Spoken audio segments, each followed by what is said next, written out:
Welcome to our series on radome and bumper testing, where we cover everything you need to know about radome and bumper testing and the usage of the powerful QAR50. In this video, we will focus on the terms calibration, normalization, and verification in relation to the QAR50. Let's start with the calibration. For the calibration, we are using the two spherical reflectors on the top and the bottom of the QAR50. For calibration, we require a very well-defined echo in a very well-defined position because we need this calibration in order to focus the imaging algorithms of the instrument. For those of you who remember the old QAR, this is where we had the calibration cylinder, where you needed to remove the table, put the calibration cylinder in there, and then perform the calibration.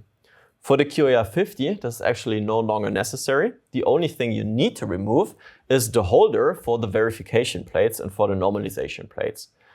So even though calibration is usually not carried out very often in the field, it simplifies the process a lot because the instrument can more or less stay in the setup where it actually is, and the service technician has a much easier life.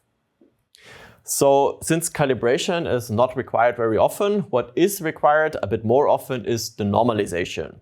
Therefore, normalization is a very simple process, and we are just using this metal plate that you can see over here. So basically, every metal plate does the job because the only thing it needs to do is be highly reflective. So metal usually reflects 100% of the signal. So that means we have our reference with 0 dB reflection.